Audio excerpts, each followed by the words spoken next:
Fellas, look what we got here. A 6-speed manual. Yes, sir. This is that truck. This is that black 6-speed manual that had a tree that fell on it. And why is it not black anymore? Because I had found a cab and doors, and this whole cab was assembled with this paint scheme. So we continued. We obliged. This is how cosmetically it's going to stay besides new tires, and that's about it. Rocking the blue, silver, and chrome scheme here. Chrome bumpers and I guess chrome mud flaps. This is a truck that kind of got the leftover parts from Fort Gens, and we put her together, and she looking good and healthy.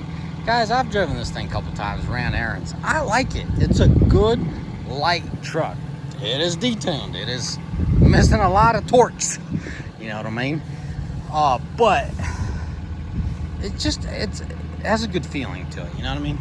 You're going down the road and it feels light and nimble, and yeah, I mean it's not a 1500, it's a 3500 full-blown diesel truck, and sure feels good going down the road.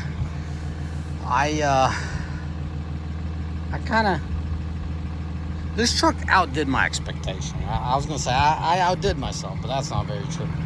So short from getting brand new tires, some new tires, fresh tires, some safer tires, I should say.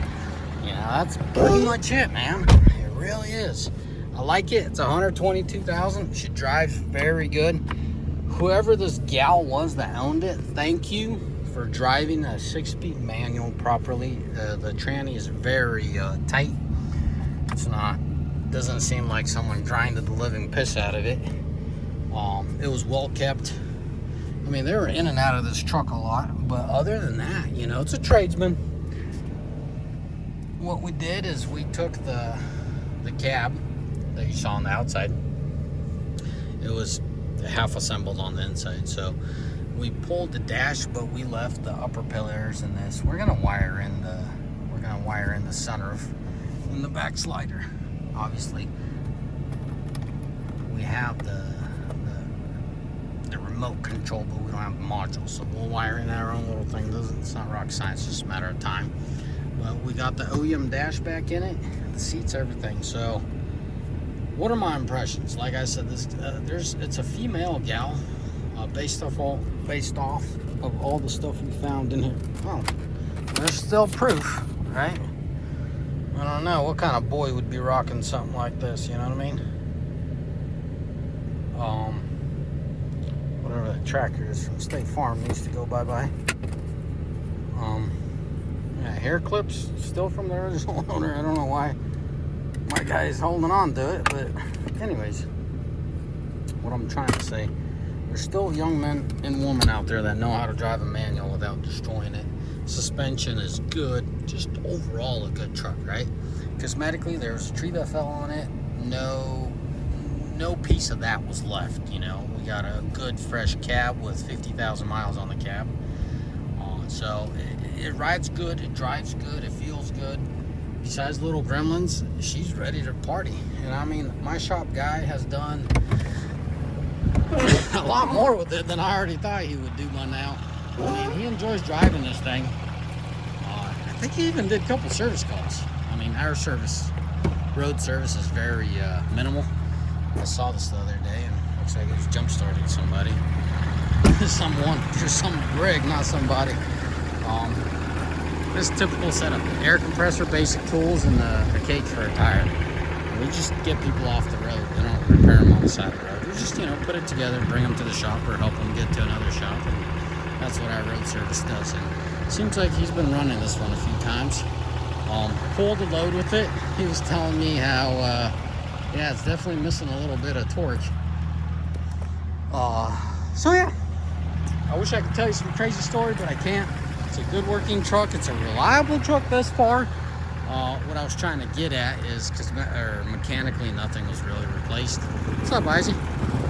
Cosmetically, just slapped a new cab on her. Finally got around to buttoning her up, and now my shop guy has his own truck and he loves it. I'm gonna put some AMSOIL manual transmission fluid in here. Keep this G56 alive and in well shape as it is. Yep, the clutch cylinder already gave out, so my guy put another one in there.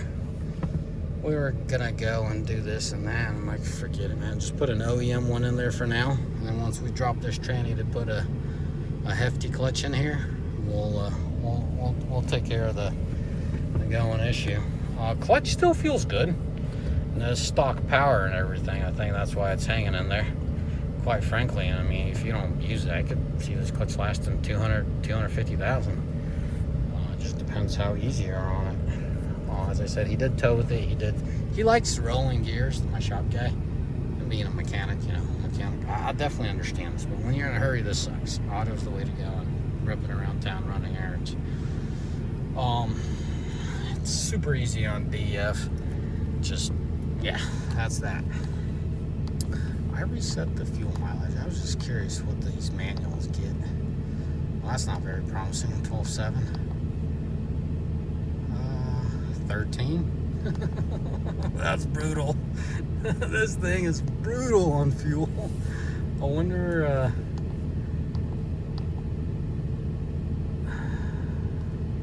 yeah, 18 hours, 300 miles. And then you have 8 hours. Yeah, this thing's idle a lot. That makes sense. Probably on the service call or something. Cool. Anyways, guys, wish I could tell you much more, but I can't. Gonna keep this truck around. Put it together. I told my shop guy, let me know. He's been rocking it, on and off for the last several weeks.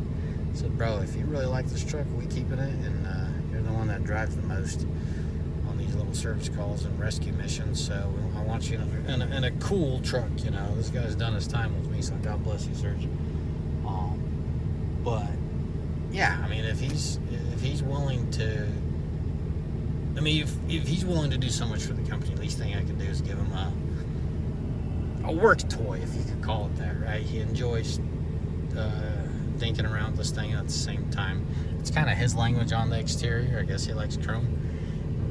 Rocking the chrome, and I get it, I really do. And at first, I was just like, hey, you do? Because there's plenty of 4th gen parts around this place. So he put together what we had, OEM 20-inch chrome wheels. We got those brand new, but those front mud flaps were laying on the shelf for a while. He just put it together, and it really flows and it looks decent. Probably wouldn't have had any more chrome, but I'd kind of like to see a heavy duty bumper. You know what I mean? Probably not the best idea to bang on your back bumper, but if you have a heavy duty bumper, you could maybe slide a table vice or whatever you want to call it in the hitch, and you could work it, thinking outside the box as far as service calls goes. And more heavy duty front bumper. He threw this on because those just laying around the yard anyways. This is better than nothing, but I'd want to see a heavy duty bumper, a meaty bumper with some good clogs and some girth to it. But I guess we'll get to that when the time comes. Anyways, fellas, as always, may the good Lord bless you. May you all have a mighty fine day.